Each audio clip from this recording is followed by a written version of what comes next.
Hey, family. If you're watching this, something in you has probably already begun moving. It might be confusion or pain or curiosity. Maybe it's just a quiet whisper that says there's something more.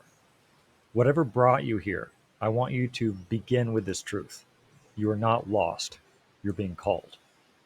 And part of the reason you've been struggling is not because you're weak or broken or failing, it's because you've been trying to heal in isolation. And human beings were never meant to heal alone. Modern life and culture has taken everything that our ancestors knew was essential: belonging, elders, community, rhythm, responsibility, ceremony, and shared meaning, and it replaced them with noise, speed, pressure, and disconnection. So we're drowning in information and starving for belonging. People feel alone even when they're surrounded by others, and people feel numb even when their lives look fine on the outside. So people are really feeling called towards something deeper, but they don't know why. I want to tell you, you're not broken. You're just reacting normally to an abnormal world. For some people, the ayahuasca call shows up as dreams. For others, it might be visions or synchronicities. And others have this general sense of spiritual hunger that they can't explain. But here's the part that most people never hear: ayahuasca doesn't call you to a ceremony, it calls you to a way of life, a rhythm, a community, to a path, to remember what it's like to be a human. But when this call and this medicine meets modern culture, everything becomes confused. Most people encounter ayahuasca the same way that they encounter everything else in modern life, which is a thing to consume. So you pay, you drink, you hope something changes, you return home, and then you fall apart alone. So there's no continuity, there's no preparation, there's no guidance, no community, no rhythm, no elders, and there's no relational container. And this is why so many people feel cracked open and then lost again. So ayahuasca is not the issue, the environment is. Ocóyái and everything that we're doing here did not start as an idea. It started because I was really hurting. I grew up on a small farm inside a extremely strict religious worldview where everything outside of our belief system was forbidden. So there was no room for questions, no room for emotion, no room for being fully human. I left that. I went to West Point in the Army. The West Point gave me structure, the Army gave me discipline, but nothing else gave me belonging. Nothing else gave me tools for emotional life. And so when my family rejected me publicly for how I thought about God, something in me shattered. I spent 17 years trying everything except facing myself. I nearly drank myself to death. I was drifting between jobs and different communities and different countries. I sabotaged my relationships. I built businesses and then burned them down to the ground, basically starting everything over and over again, pretending I was strong, but I wasn't.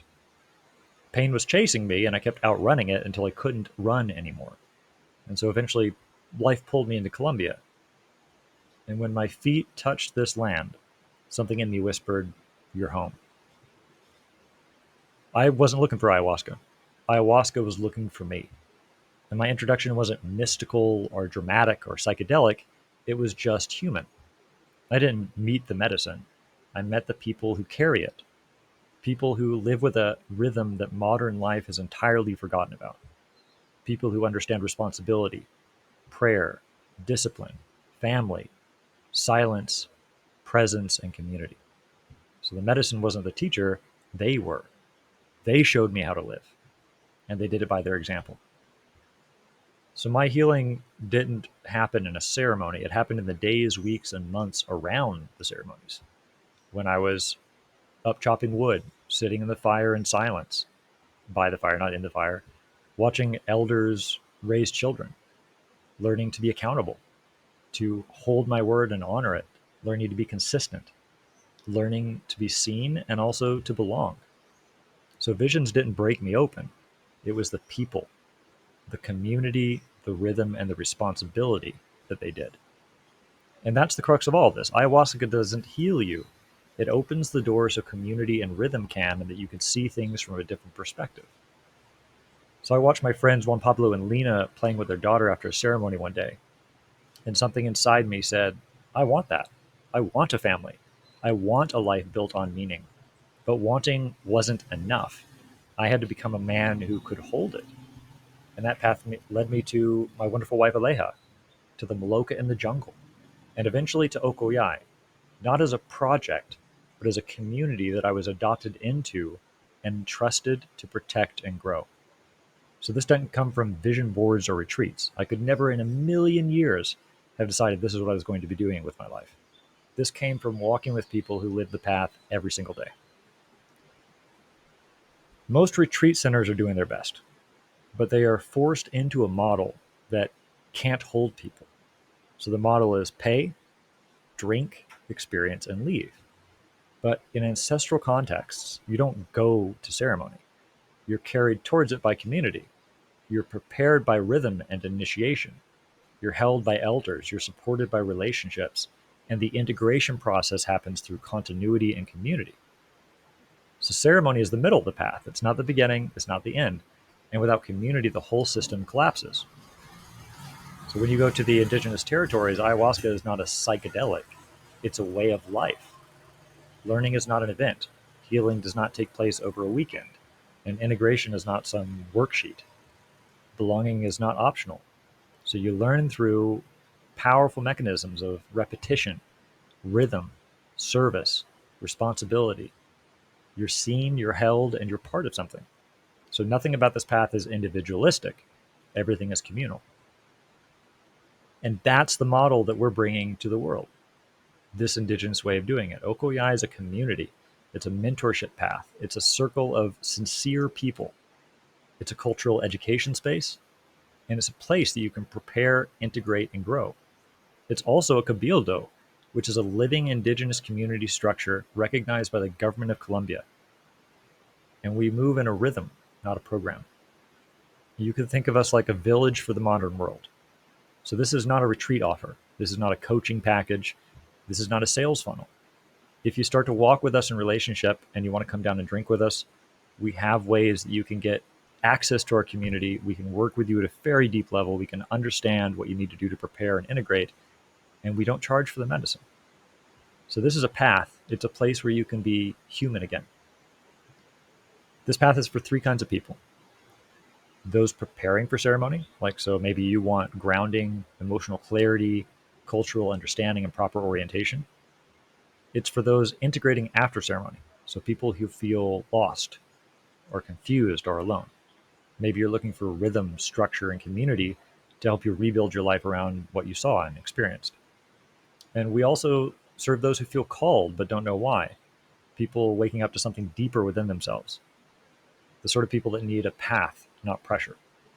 So if you're one of those three, you already belong here. Welcome home.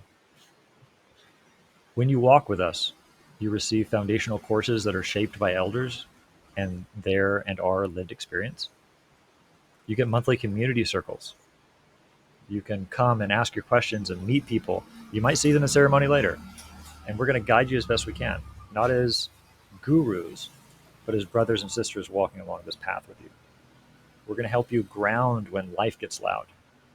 And the circle of sincere people that comprise our team and our community, that is also your community. So that gives you continuity and rhythm, and it gives you a place to continue returning to. So this is your home base for your spiritual life, not a one-time experience. Belonging is the medicine behind the medicine. And that's what we do here. So in this tradition, healing is not a product. It's a relationship. We use Aini, which is a Quechua word talking about sacred reciprocity, as our exchange. So if you want to walk with us and get monthly calls and all the courses, you can contribute 5, 10, 25, 50, or $100. It's a one-time donation, a one-time offering for lifetime access. And you can request a scholarship if you need one. We're not going to hold or block anyone back, especially not for money. So there are no paywalls here. There's no sales pressure. There's no scarcity tactics. This is community, not commerce. And your contribution supports our elders, our families, the land so we can continue to grow and build cabins and improve the infrastructure, and also allows us to hold this space with integrity. So if something softened in you just now, if your chest opened just a little bit, if a quiet whisper inside you said this, honor that. That's your guidance. We're not here to push people through doors. We're here to open them. So if you feel called, walk with us. You don't have to be ready. You don't have to know your next step, and you don't have to perform. You already belong here. Welcome to Ocóyái. I'd love to explain who we are and what we do and why we put all this stuff together. That'll be the link that will show up in either below this video or in the video itself. Check that out. And even if it doesn't resonate with you, I'd really like to know why, so that we can continue this process of using modern techniques to bring ancient solutions to people at scale so that we can help people. It's been an honor to walk with you today. I hope something in this video resonated with you and that you can feel our heart for service as a community. We're here to walk with you. Welcome home.